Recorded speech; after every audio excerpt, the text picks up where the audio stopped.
At just 10 years old, Crown Prince Cecil Glow Alfester was already built different. His math teacher tried to teach him, but gave up halfway because Cecil was out here inventing formulas that did not even exist yet. The teacher got so scared of this genius kid that he ran off to report it like it was a national threat. Cecil, meanwhile, did not care. He could understand anything after hearing it once, so lessons were just boring. Then one day, his fiancée, Bersha Ibel Noches, dropped the most random plot twist ever. I am the Villainess. According to her, her destiny was to ruin his love life, bully the heroine, and then get absolutely destroyed in the end. Cecil just smiled, because for the first time in his life, something made zero sense. When they finally met properly, Bersha kept saying weird things, and Cecil politely invited her for tea like a tiny gentleman. She was not ready for that at all. Then he introduced his butler, Zeno, while Bersha stared at him like she was trying to solve a mystery. She even asked him straight up, "Are you reincarnated too?" Cecil had no idea what she was talking about. He just said, "Nah, this is how royals act." Zeno in the background was basically thinking, if there were more kids like this, society would collapse. Then Bersha doubled down and said she remembered her past life.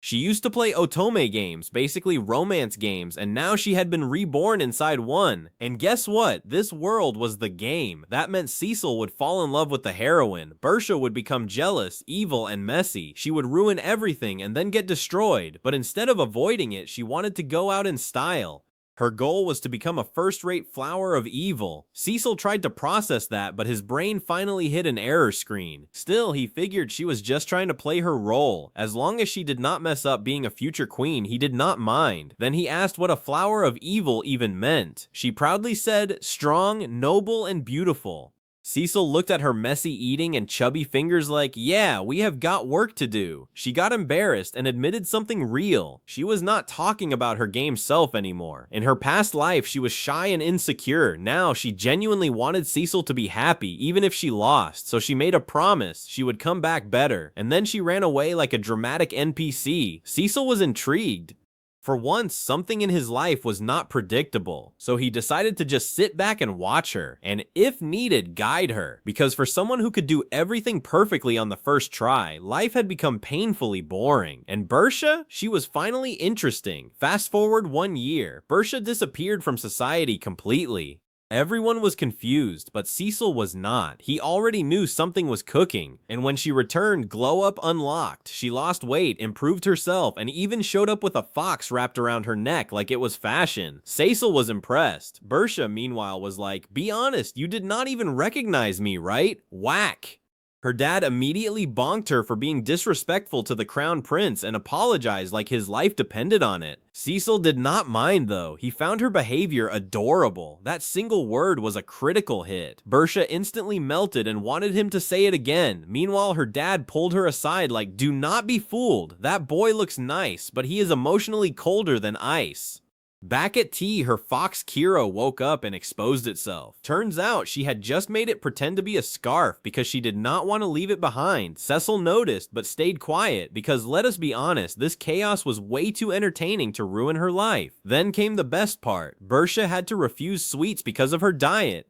So Cecil casually revealed he had prepared special low-sugar sweets just for her. Smooth, thoughtful, dangerous. For a 10-year-old, this guy was playing chess while everyone else was still learning checkers. Bersha's eyes lit up the moment she tasted the sweets, and boom, instant happiness. Meanwhile, Cecil Glow Alphester was quietly thinking, was not she supposed to be evil? Because this looks like the opposite. While happily chewing, Bersha started talking about tomorrow's party, proudly declaring that as a first-rate villainess, she would perfectly play her role as his partner. Cecil nodded, but internally a slight concern unlocked.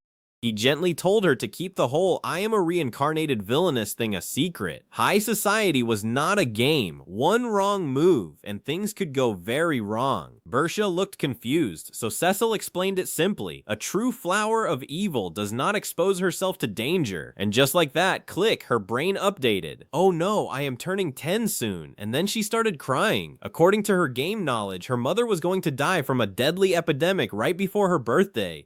a disease that spreads fast, evolves quickly, and can only be treated with a rare herb called the Luona leaf, which barely exists. In the original story, the king refuses help, her mother dies in the rain. Yeah, not a great timeline. Cecil listened calmly and said, "Then we prepare now." For him, saving her mother mattered way more than some game scenario, but Bersha hesitated. If they change the future, what if Cecil did not get his happy ending? That was when he realized she was not just worried about herself, she cared about him too. So he handed her a handkerchief and said something rare for him. "If you are in trouble, we will figure it out together." 1 year later, Bersha showed up mad. "You are awful." Then she immediately panicked and apologized like, "Wait, I am supposed to be a lady. Oops." Levabe Alabil Saisa just smiled and asked what was wrong. Turns out, Bersha had been stressing for a whole year about a deadly epidemic, sending him worried letters, and all he ever replied with was, "It is all right." No explanation, no details, just vibes. Meanwhile, she was desperately trying to gather Luona leaves but never got enough. Plot twist, the disease never spread. Cecil Lumtvc Akame. He finally explained that the epidemic did start, but it died out quickly because he had already solved it. Yes, this 11-year-old casually identified the disease using Brisa's clues, grew a massive Luona plant in the royal greenhouse, created the cure, ensured doctors used it immediately, got permission to use the greenhouse, studied and mass-produced Luona, and developed the cure through experiments. But his smartest move? He did not force anyone to believe him. Instead, he brought in a doctor as his teacher, discussed theories casually, dropped hints about Luona, and guided the doctor to reach the conclusion himself. Basically, he manipulated the situation perfectly.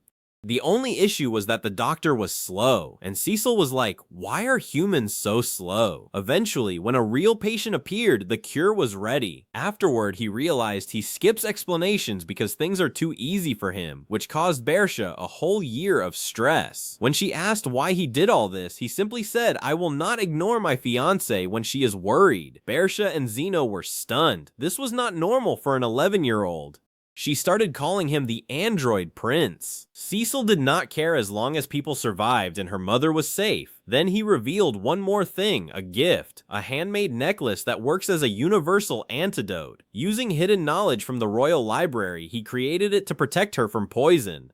He gently placed it on her and said it suited her. Overwhelmed, Bersha vowed to repay him by becoming the greatest villainess ever. Her first step? Let's turn my dad into a proper villain. Cecil, please do not. She ignored him completely, rambling about securing his happy ending with the heroine. Cecil realized she was not listening at all. But honestly, that chaos made life fun again. Thanks for watching. If you made it this far, you're a real one. Hit that like button, drop a comment, and join the squad by subscribing. More epic content is coming your way. Stay sharp, stay ready, and I'll see you in the next video.